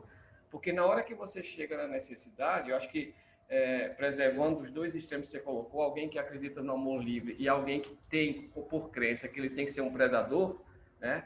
Na hora que você chega na necessidade, você vai conseguir, ele mesmo vai conseguir enxergar isso. Porque se for um predador, certamente a presa não vai se sentir feliz em alguns momentos, né? Se sentindo como presa, né? Diferente da ideia do amor livre, que vai encontrar mulheres e pessoas que têm essa mesma crença. Então, você vai desconstruindo dentro da própria realidade, sem precisar julgar. Bacana. Alguém mais ou a gente vai para o próximo? Eu queria falar. Então, vai Pedro e Vitor, depois a gente vai para o próximo. Eu acho que, assim, eu super concordo da gente estar construindo novas masculinidades, né? Então, tipo, é uma intervenção que vai necessitar um cuidado para não levar um julgamento, um pré-julgamento meu de vivências anteriores, de experiências anteriores para a roda. Mas acho importante a gente colocar, porque como a gente está numa roda de reflexão pessoal de cada um, acho interessante a gente alertar ou assinalar que esse tipo de comportamento não é um comportamento saudável. Porque eu acredito que, às vezes, o silêncio ele pode gerar uma concepção de, geral aqui concorda. tá entendendo? E assim, o dia a dia, todos os caras falam isso, tá entendendo? Então eu acho importante, tipo, desconstruir, mas sem julgamento, tá entendendo? Tipo assim, conseguir fazer uma intervenção nessa situação sem um julgamento. Sim. Fez sentido? Fez sentido, o Vitor vai falar, depois o Vini, e depois a gente segue. Só que assim, a ideia de que não é uma fala saudável não é consenso ainda. Eu dei o exemplo do amor livre, por exemplo. Não, sim, é tudo contexto. É tudo o contexto, né? É tudo o contexto, beleza. Você tem ali, porque você está num ciclo, você consegue, isso é uma coisa de feeling, né? Você sente o contexto da pessoa, você consegue sentir, né? Pô, eu acho que esse cara, ele tem uma concepção diferente de relacionamentos. Ou esse cara tem uma concepção engessada de relacionamentos e entende que homem é o cara que tem que estar pegando todas as mulheres, né? Você consegue sentir isso. Então, eu acho que variaria muito do contexto da fala da pessoa, né? Tá, Vitor. Eu também concordo contigo, Pedro. Agora, se o cara de fato estivesse falando a partir de um lugar, de quem ele acha que tem que comer geral e coisa e tal, a minha linha de círculo de homens é mais terapêutica. Eu pego um pouco mais pesado, sempre falando de mim e nunca falando dele. Mas para mim, eu já entraria falando de mim, falando, olha, eu já fui, já fiz e já fui desse jeito e eu entendi que para mim eu tinha que comer geral porque só me sentia homem quando eu comia alguém. Então, quando eu não comia alguém, eu não me sentia homem. E eu falando de mim, deixava isso na roda, jogo isso para a roda, porque isso vai gerar reflexão. Então, para mim, o cara que conduz a roda, eu não tenho uma ideia tanto de quem conduz a roda se coloca num lugar mais invisível. Eu acho que quem conduz a roda se coloca no fogo e bota a gente para queimar. Eu vou nesse caminho, né? Então, me coloco eu no meu trabalho pessoal e boto na roda o que eu já vi sobre isso e deixo a coisa acender um pouquinho mais. Beleza. O Vini, o Rogério e depois a gente segue, tá, gente? Senão a gente fica só nesse exercício. Vini e depois Rogério. Não, eu sei colocar, eu acho que está muito na linha do Vitor, do que o Vitor colocou, e concordo também com o que o Pedro colocou, mas assim, trazendo uma reflexão no sentido de, né, perceber essa atitude, o que me fez perceber o sentimento do outro quando eu estou fazendo essa atitude, né? Muito no que o Vitor colocou, mas eu me perceber que eu estou causando dor a alguém quando eu faço isso. Eu estou precisando dialogar com quem eu fiz isso, com uma mulher que eu tenha feito isso. Eu estou tentando me colocar na posição da mulher que fez isso. Mas dentro do diálogo, como o Vitor colocou, né? Como uma experiência minha, para não entrar num julgamento, né? Que isso traz uma reflexão. Foi só... Legal. Rogério. Pessoal, assim, por participar de rodadas, né, de grupo, e assim, o que está sendo dito aqui, né, quando a gente fala de si, não é recomendado, né? Assim, quando a gente vai fazer uma intervenção, a gente não usa a nossa experiência para fazer uma intervenção, né? E também pode conotar uma posição de professoral ou até mesmo assim de regrador em relação ao julgamento. E eu sou um defensor realmente do não julgamento, até porque as pessoas que estão ali estão voluntárias, estão confiando nas pessoas que estão ali em grupo. Então, assim, a forma de intervir, né, sempre foi, pelo menos assim, dentro do ciclo, né, que eu participo, foi de uma forma investigativa e provocativa, até para municiar ou até mesmo fazer com que o outro faça uma autorreflexão, entendeu? Então, assim, isso aconteceu na última vez, né, quando a gente falou sobre... Eu não lembro relativamente o tema, mas eu comentei dessa forma. E eu repito a mesma coisa. Eu repito essa mesma posição, entendeu? Até, Leandro, quando você traz o exercício, né, de intervenção, me confunde um pouco em relação à interrupção, até mesmo correção. Que intervenção, para mim, não seria essa pegada, entendeu? Pelo menos o que a gente vem praticando, entendeu? Sim. E os dois exercícios, ele tá trazendo essa conotação de correção, de condução, entendeu? Então, eu queria só trazer isso. Mas Rogério, eu tenho sintonia com essa sua fala, mas na parte que você fala que na intervenção a gente não fala da nossa experiência pessoal, às vezes quando a gente fala da nossa experiência pessoal, é justamente para não ser o doutrinador. Tipo, tal coisa funcionou para mim, não sei se vai funcionar para você. Eu vivi o que você está relatando, eu vivi e funcionou para mim fazer tal coisa. Tipo, o cara é fumante, está tentando parar de fumar. Pô, eu parei de fumar quando eu fiz tal coisa, talvez funcione para você. Você está tentando, eu posso te dar. Então, isso eu faço, esse tipo de intervenção, faço com frequência até. Eu acho que não, Leandro, mas tudo bem, eu respeito, mas eu acho que toda vez que a gente usou experiências pessoais, você como facilitador fez tentou conduzir de outra forma, mas tudo bem. Beleza. Vamos seguir aqui.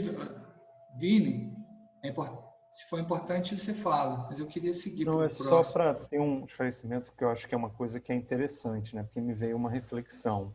Que uma coisa é uma intervenção na fala de né? E outra coisa é eu falar no meu momento. E aí que é a diferença quando tem um tema, que é o que o Thiago falou, a gente vai fazer isso numa próxima rodada. Aí na hora que tiver a próxima rodada, cada um vai falar a sua própria experiência, o que é um pouco diferente de uma intervenção. Mas eu acho que agrega muito quando você abre para um outro momento, você falar cada um a experiência individual de cada um, né? Em vez da intervenção. Eu estou tentando somar os dois, é o que ficou na minha cabeça assim, né? Uma coisa é uma intervenção e outra é uma fala no momento do círculo, assim, com o tema, né? Que eu acho que isso é uma coisa que é interessante. Eu pensei que está vindo duas coisas aí, eu entendi a palavra do Rogério. Uma, o que a gente faz no nosso círculo, no Chante Brasil, depois que termina a fala, alguém intervém, a gente chama de intervenção, no sentido da pessoa enxergar um pouco melhor aquilo, avançar. Quando eu falo intervenção é isso. Mas aí pareceu aí uma intervenção do facilitador. Me deu a conotação, acho que o Rogério entendeu isso, em algum momento eu entendi isso também, que é uma intervenção do facilitador. Não. Intervenção... Então, tá. Eu estava falando de... Tá, entendi agora qual que é a questão. Desculpa, até para corrigir, até concordando com... Oi, não, eu botei... não, perdão. O Leandro, eu tô enxergando pela visão de como facilitador, entendeu? Não, intervenção no círculo. Intervenção no círculo. Não, tá joia. Eu, como facilitador, eu estava me enxergando como... Não. Então eu expliquei errado, hein? É o que a gente chama de intervenção lá no nosso grupo. Olha a situação 4 aqui. O tema é agressividade. Um participante diz que tem muita raiva da polícia. Segundo ele, a polícia só mata preto e pobre, é violenta e corrupta. Você sabe que tem outros participantes que estão ali no dia que são policiais, só você que sabe disso. Você intervém, o que você faz? Né? Esse aqui me leva um pouco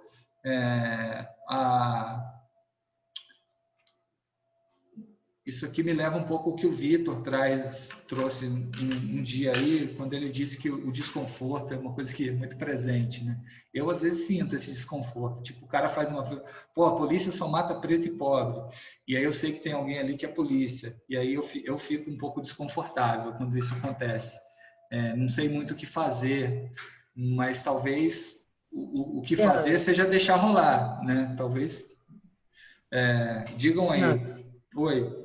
Intervir sem entrar no aspecto da polícia e do fato da violência e tudo mais, mas entrar no ponto da generalização, que é tipo assim, intervir só para assinalar que generalizar de uma maneira geral é um pouco perigoso, tá entendendo?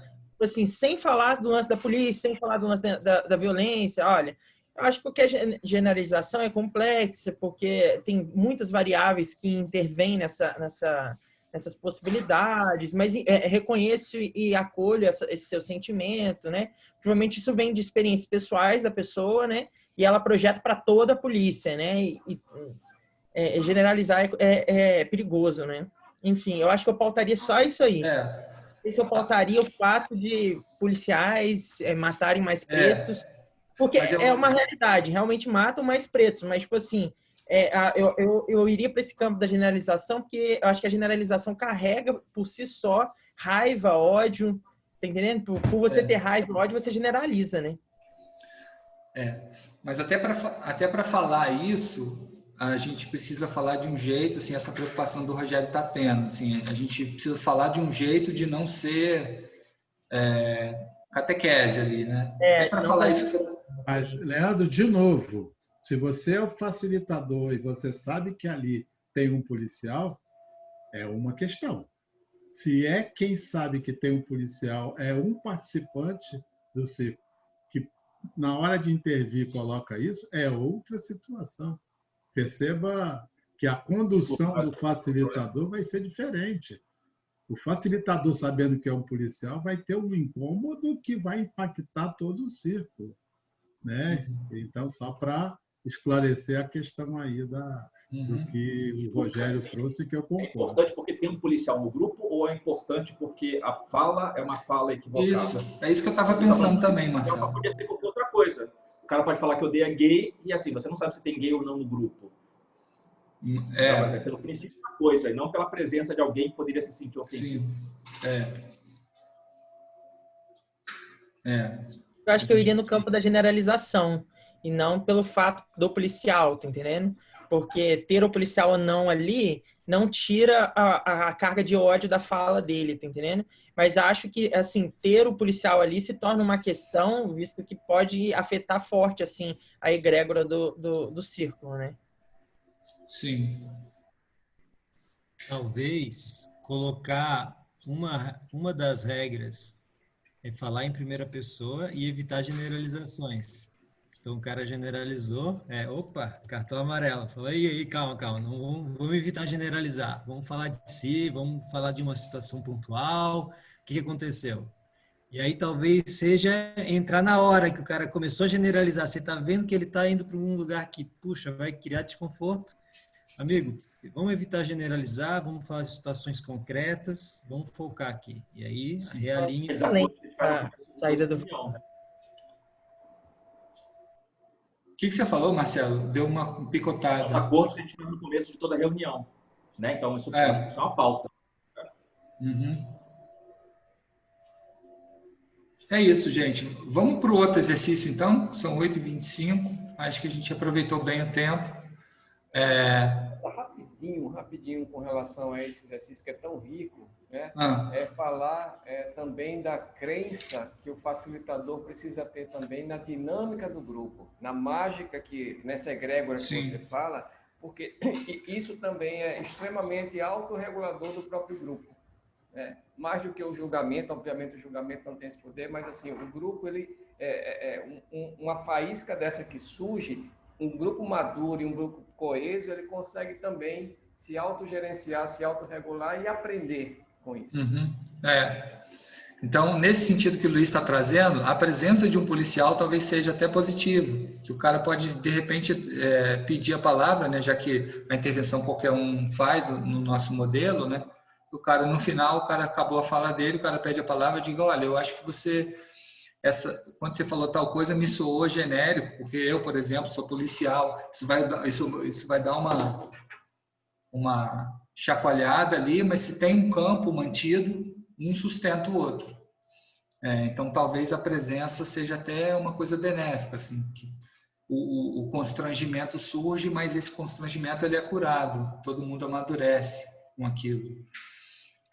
No final não vai acontecer nada demais, pelo menos só um tirinho e acabou. Vamos pro outro, então. Eu acho que dá tempo da gente fazer três depoimentos.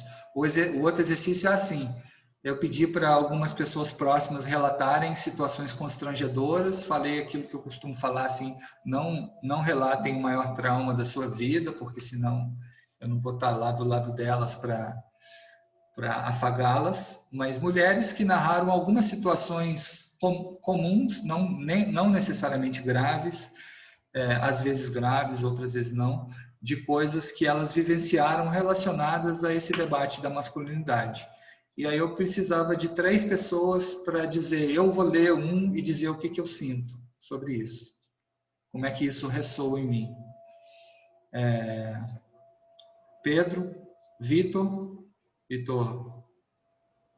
esqueci o sobrenome. Oi? Lopes. Vitor. É que tem 2 Vitor. Pedro Vitor Lopes e... Tá faltando um. Guilherme. Então, vamos... Eu vou para a primeira situação. Tá? Não reparem que eu tenho várias situações aqui. Eu coloco vários slides, mas é porque eu depois continuo usando em outras... Só reforçando que a Laís também levantou. Eu acho que era legal ouvir um da Laís também. Vamos tentar. Já são 8h30, mas vamos tentar. Seria bem interessante a gente... Deixa que semana que vem eu falo bastante, porque senão se eu começar a falar, sabe que eu demoro, né? Semana que vem, segunda-feira, é inteiro com a Laís. A gente pode até retomar o exercício. Situação 1, qualquer um de vocês 3 pode começar a ler. Lê em voz alta para todo mundo acompanhar. Beleza. Situação real 1. Pera, desculpa. Sim. Fala, pode ler.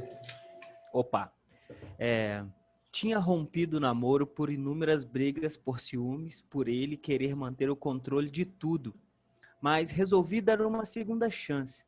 E para recomeçar com novos ares, planejei uma viagem em contato com a natureza. Uma excursão para Ilha Grande. Estava tudo indo bem. Até que um dia, antes de irmos embora, quando saímos para comer, acabou a luz na ilha. No caminho para a pousada, encontramos a galera da excursão que ficava acampada. Ficamos todos batendo papo, bebericando, rindo muito, até que ele cismou que eu estava me jogando para cima de um dos rapazes. Isso porque estava escuro e a gente mal enxergava. Para variar, fomos embora e ao chegar no quarto da pousada, ainda tive que ouvir que era vagabunda, enquanto tentava transar comigo com brutalidade. Com medo de ser agredida, tive que acalmá-lo. Passar o outro dia inteiro me sentindo lixo e ao mesmo tempo com muito medo.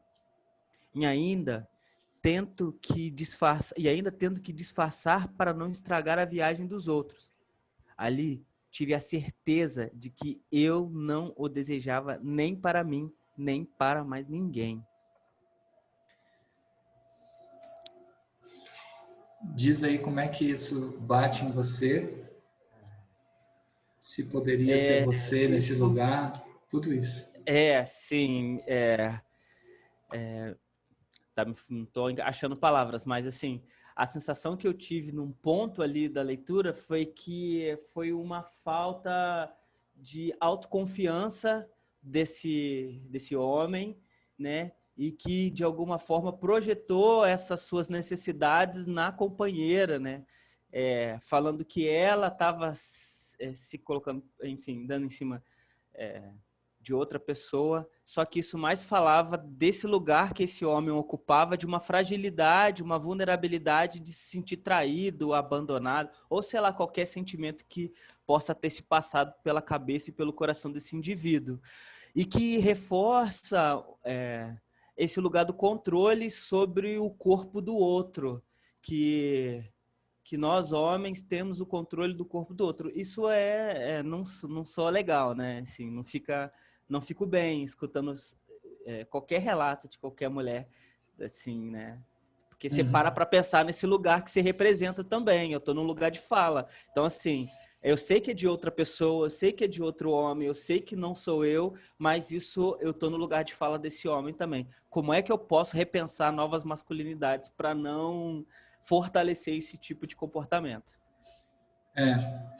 E você acha, assim, só para terminar, você acha assim, que esse comportamento, não nesse nível maior de gravidade, mas num nível talvez mais leve, poderia ter sido feito por você mesmo ou por pessoas próximas? Sim, com não certeza. Necessariamente chamar de vagabundo e querer tá. mais coisas parecidas.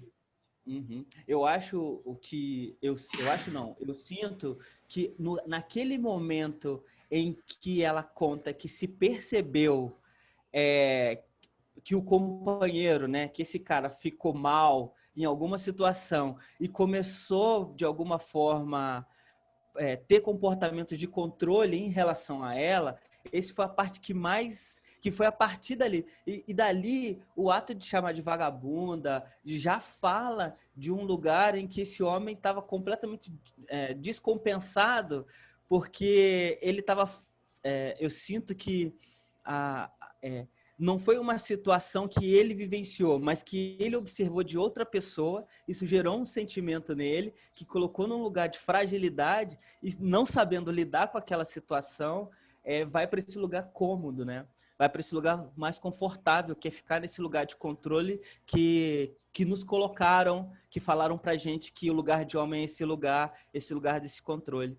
E aí, se colocar nesse espaço aonde que a gente tem que sair desse privilégio, é dolorido, é muito dolorido, né? Mas é necessário. Se a gente quer pensar novas masculinidades, a gente precisa sair desse lugar de privilégio, que a gente vai ficar vulnerável, vai ser dolorido, só que quanto mais dolorido, melhor as chances da gente perceber onde está doendo para poder curar e olhar com acolhimento.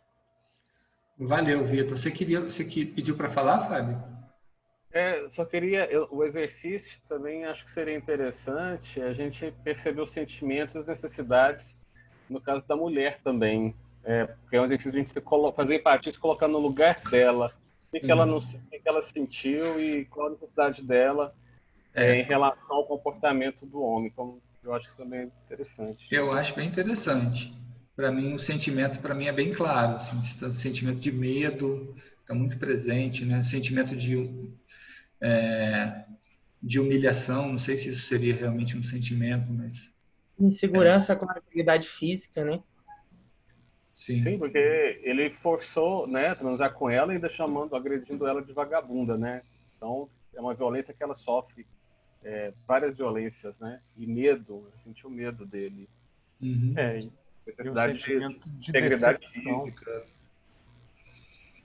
Decepção completa a uma pessoa que estava com total confiança, né? Sim.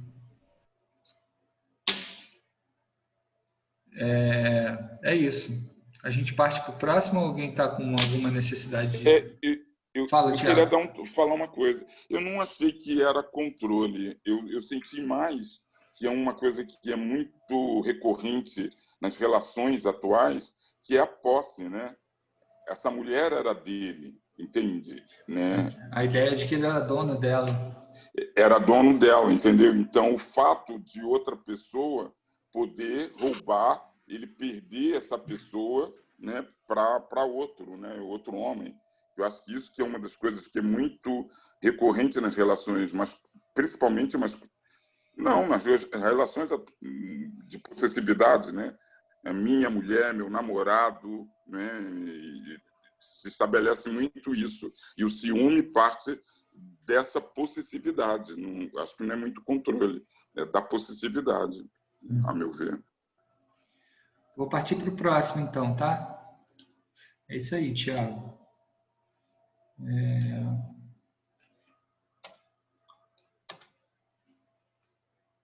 Não está indo.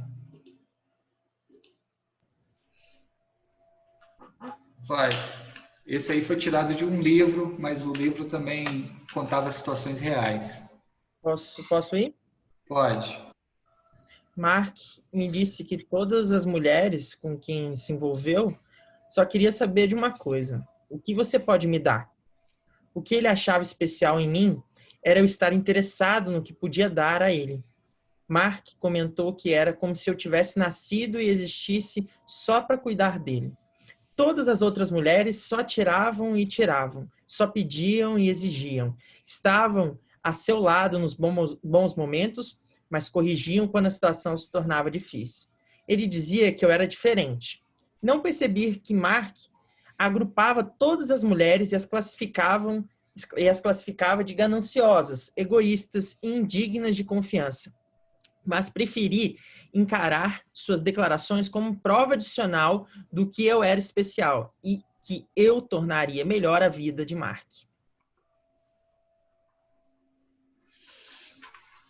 Quer falar? Como é que você sentiu? Como é que você sentiu isso que você leu? poderia falar de uma visão como se eu fosse a mulher, me colocando na... Pode ser. Eu limitadamente posso colocar aqui de forma empática, né, que ela estava naquele momento com uma responsabilidade materna, né, e acho que ela, pelo que ela informou ali, ela tinha ali uma relação em que ele necessitava dos cuidados dela para seguir em frente. Então, uma relação de dependência, né? Talvez um sentimento de... não sei. Uma necessidade não atendida, mas não sei qual seria, Leandro. Queria abrir para ouvir as pessoas. Beleza. Quer abrir? Vamos abrir. Alguém mais? Bom, eu senti vontade de falar uma coisa bem breve, assim, que me parece uma coisa muito comum esse caso relatado, me parece uma coisa que é comum e que às vezes é imperceptível para as pessoas que estão vivendo que há elementos a serem trabalhados ali. Alguém mais quer comentar esse... Eu acho que o que eu percebi essa questão, né, de fazer feliz o outro, essa responsabilidade de fazer feliz o outro, né? E eu lembro que no meu primeiro casamento, a tia da minha ex-mulher, naquela filinha que tem, né, de cumprimentar, ela chega para mim e diz assim: olha, tens que fazer ela muito feliz, hein? Meu Deus, eu comecei a ficar nervoso, como é que eu ia fazer isso? Porque eu pensava que era só casar. Agora, fazer a outra pessoa feliz, eu não tinha percebido muito. Não sabia como, né? E isso cria-se um peso muito grande, né? Eu acho que ela sentia já esse fardo, né? De fazer o outro feliz. Né? Leandro, fala, Davi. A hora está muito avançada, mas assim, eu estou muito desconfortável para falar em nome da mulher. Muito, muito desconfortável. Teria muita vontade de ouvir a Laís, mas é porque a hora está avançada, né? Lá no Gaia nós fizemos, João, né? Fizemos um exercício parecido, que algo desse tipo surgiu, e as mulheres indignadas, dando recado para os homens, para lembrar que eu não sou sua mãe. Eu acho que o João lembra disso. A maioria delas falava: não vem me namorar e me achar que eu sou sua mãe. Eu estou cansada disso. O recado que ela deram para os homens. Inclusive, né, esses relatos têm mexido muito comigo, esses dois. E aí, por isso que eu também acho melhor não falar por enquanto, porque semana que vem vou falar praticamente por 2 horas. E aí eu vou trazer muitos relatos como esse, porque como eles me tocam muito e envolvem questões pessoais, né, de maneira geral, acho que não daria tempo para eu comentar agora. Mas obrigada pela lembrança, né? E pelo lugar de fala, pelo reconhecimento do lugar de fala. Mas semana que vem pode deixar que durante 2 horas vocês vão me ouvir sem parar. Vitor? Bem curtinho, a gente tem que lembrar que um dos aspectos do trabalho com homens não é propriamente sobre masculinidade, mas sobre se tornar adulto. Então, eu acho que esse tema, esse relato traz isso, né? O homem menino, né? O homem imaturo, que na verdade talvez seja uma das grandes questões do que é ser homem, né? Antes do que é ser homem, é o que é ser adulto, né? O homem que busca na mulher uma mãe, e aí tem uma série de carências. Vamos para o terceiro. Rogério. Não, depois... é rápido. Eu acho que está um pouco até na fala de vocês, mas assim, o sentimento que eu tive, né, quando na leitura, foi que a impressão que ele traz, né, que o melhor sempre é o último, né? Então, os anteriores sempre foram defeituosos, problemáticos, gananciosos. E essa mulher, assim, ela pode ter uma interpretação do tipo: eu sou perfeita hoje, né? Mas quando eu me tornar uma ex, eu serei a próxima, entendeu? Então, é uma projeção sempre do presente, né? Do presente. Olhar para o passado como complicado. Tem sempre aquela fala muito comum, masculino, de a minha ex-namorada é uma louca, né? Exato. Então, é o Guilherme agora. Estou apanhando aqui para conseguir passar. Essa aqui é um pouco mais longa, tem 2 slides, mas acho que vale a pena a gente fazer. Vai durar mais 5 minutinhos. Vai, Guilherme. Estava cuidando das roupas na área de serviço, usando a máquina e o tanque que ficam bem perto da janela. Era um dia feliz. Era um sábado ensolarado lá pelas 11 da manhã. Quando eu ouvi um psiu, me inclinei na direção da janela larga que tem na minha área, o que permite que o andar de cima tenha uma visão privilegiada. Eu olhei para cima, a única direção que aquele som poderia ter vindo. E me deparei com um homem que eu desconhecia quem era, segurando o celular apontando para mim. Eu não consegui ver o rosto dele, porque o ângulo em que nós dois estávamos fez que o celular ocupasse o meu ângulo de visão. Eu só vi que era um homem branco, cabelo e barbas castanhos. Você poderia pensar, é o vizinho que mora em cima, óbvio, só que não. Na época o apartamento estava vazio, recebendo visitação. Eu sei o dia que aquilo aconteceu, eu sei o horário, mas nunca saberia quem estava visitando o imóvel, quem estava me filmando e fez psiu, fazendo questão de me mostrar que eu estava sendo espionada, não apenas com o olhar, mas também pela câmera do celular. Ele fez isso para que eu visse e compulsoriamente me defrontasse com a minha própria vulnerabilidade dentro da minha própria casa.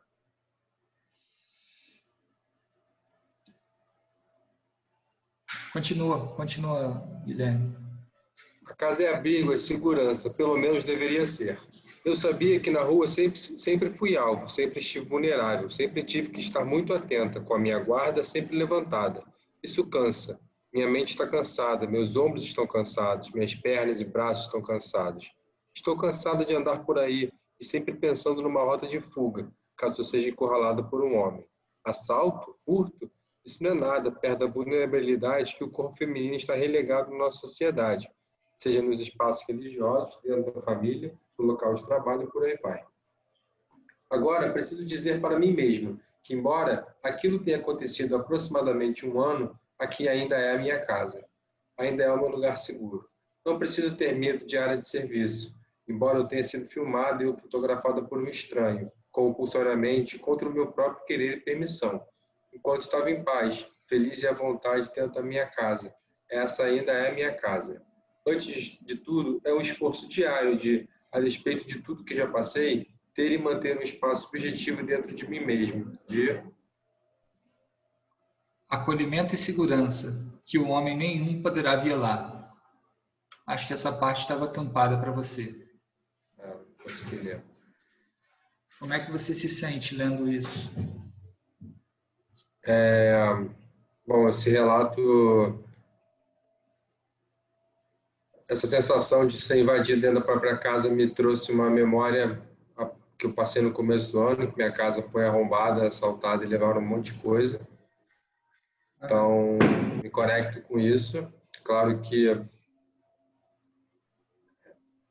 é o mesmo assunto, só que numa perspectiva diferente, né? De invasão de privacidade, de você não se sentir seguro em lugar nenhum, de que, enfim, alguém pode entrar a qualquer momento, de alguma forma violar a sua intimidade. Então, acho que o sentimento é muito ruim, no meu ponto de vista, de apreensão, de insegurança, medo, enfim, é a sensação que ela descreve, né? De cansaço mesmo. Claro que eu não vivo isso, então meu lugar de olhar para esse lado é bem limitado, não vivo isso na pele, então só consigo me conectar com o que aconteceu aqui na minha casa, né, que tem esse paralelo. Mas, enfim, só posso, a partir de relatos, inferir que realmente é uma coisa horrível, enquanto mulher, sofrer esse tipo de abuso. Enfim. Leandro. Oi, Davi. Eu estou lembrando aqui uma história, tem mais de 40 anos, viu?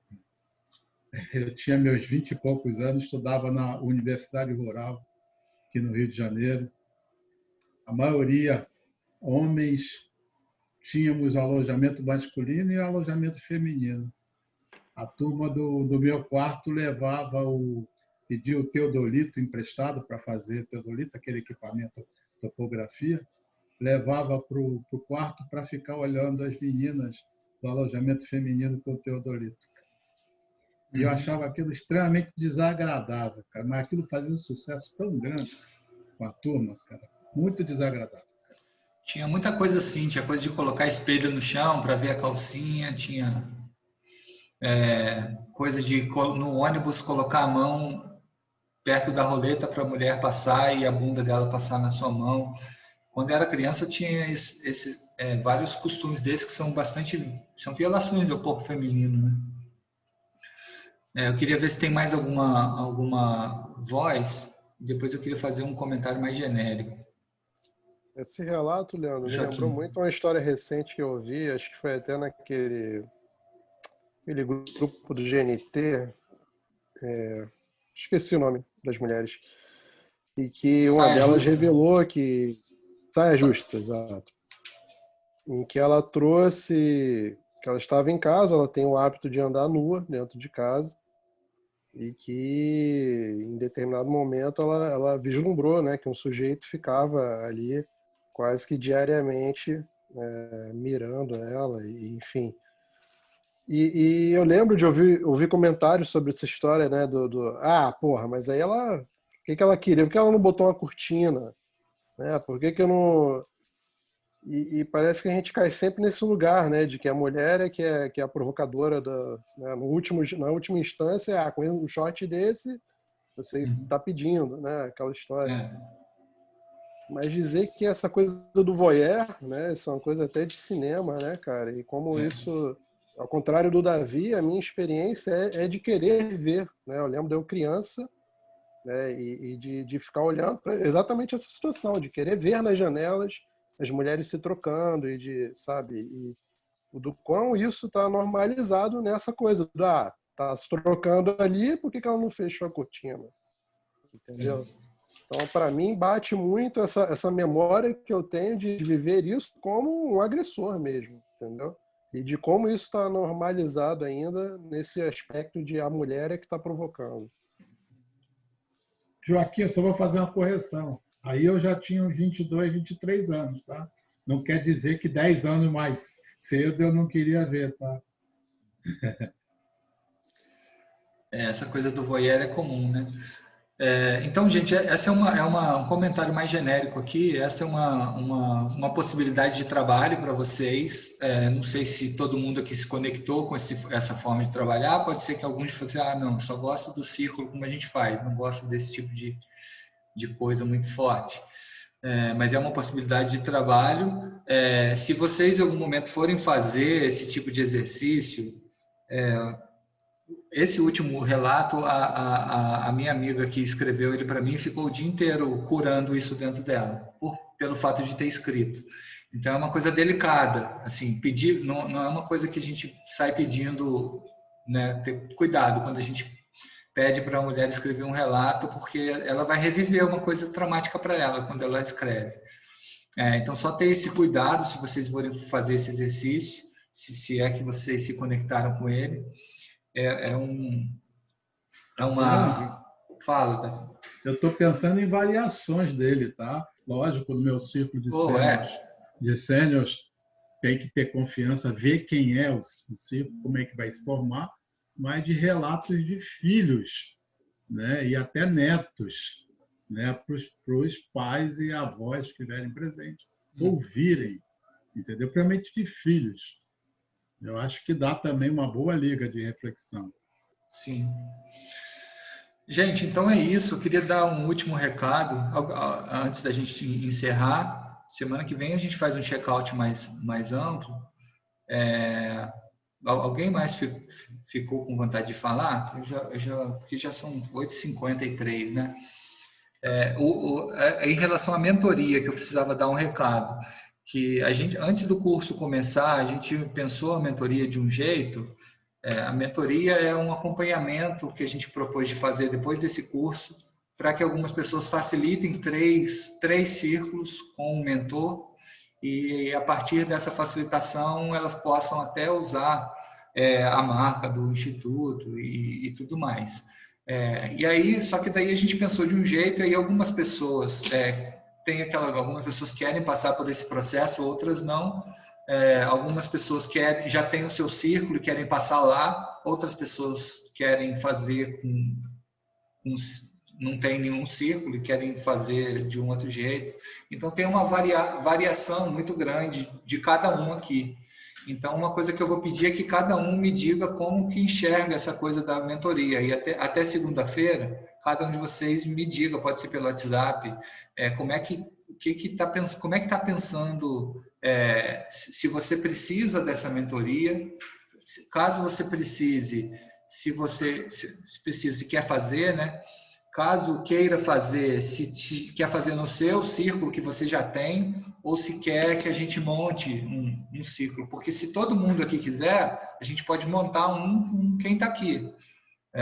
Mas se forem 8 pessoas, aí, se forem 8 pessoas até dá para montar com quem está aqui. Aí uma outra pergunta, se tem algum valor envolvido, né? Se tem algum pagamento envolvido, que é a pergunta que me fazem. A gente precisa de cobrar alguma coisa, porque são 17 pessoas, 3 cada um, se todo mundo quiser são 50. Se fizer um por semana dá um ano. Então é trabalho, então a gente precisa, só que a gente quer que seja uma coisa, um valor que as pessoas, que não seja pesado para as pessoas. Então, tudo isso vai depender de quantas pessoas quiserem, enfim. Uma ideia que o Vini teve é de fazer o círculo que já existe nosso às segundas. Semana sim, semana não, ser essa mentoria. Uma semana não é a mentoria, é o círculo normal. E na outra semana é a mentoria. Que daí, a cada 15 dias teria uma mentoria e abriria um outro horário na semana entre nós para fazer essa mentoria. Aí aceleraria um pouco a quantidade de pessoas, né? Vai depender de cada um. Então, respondendo, como é que vai ser, eu dependo de saber como é que vocês estão percebendo isso. Eu dependo de um por um vocês me dizerem como é que estão percebendo isso. E como é que vai ser? E quanto vai ser? Provavelmente um valor bastante pequeno, um valor que não seja pesado para ninguém, mas a gente precisa cobrar, porque é trabalho e vai demandar um preparo, vai demandar tempo, né? Eu até gostaria de fazer de graça, mas a gente precisa, não pode, tá bom?